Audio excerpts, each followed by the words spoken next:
You will recall that I think it was on the 15th of October at a rally in Tamale that the Honorable Member for Tamale South, the Honorable Harun Edrisu, made the point that there may be, vacancies in Parliament when we resume. And he was basically referring to these developments.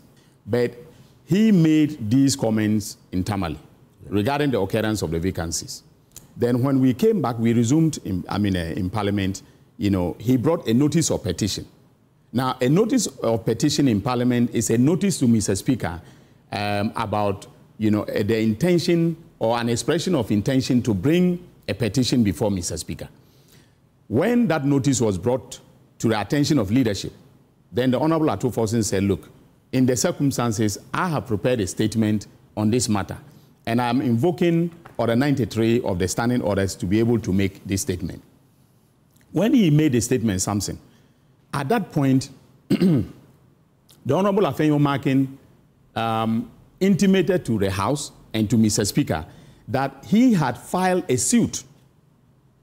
On that day, the 15th.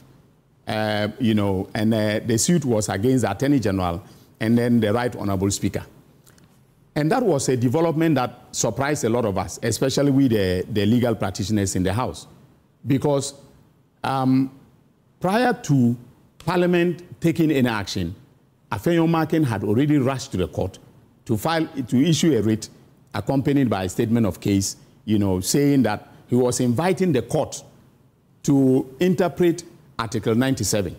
Now, I have not seen the papers that he filed, so I will not be able to talk about the reliefs. But when I read the ruling, one of the things that surprised me was the fact that the court took very seriously the whole idea that these persons were not given a hearing in Parliament.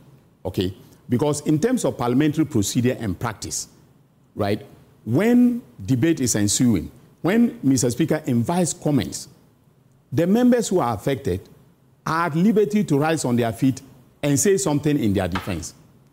The fact that they were not there on that day is of no consequence. Otherwise, debate in Parliament will be halted interminably, except to say that, Mr. Speaker should have specially invited them to come and then, say something in their defense. But what were they going to say in their defense? That they have not filed, in the case of the Formina MP and the second Deputy Speaker, that he has not filed to contest, on the ticket of the New Patriotic Party, when that is a public fact, verifiable from the, the Electoral Commission. In the case of the independents from our side, he has filed, and we have evidence that he has filed to contest as an independent in Amenfi Central. And it is the same for the rest of them. So what were they going to say in their defense that makes it so important, so significant, that you would say that the right to natural justice was breached?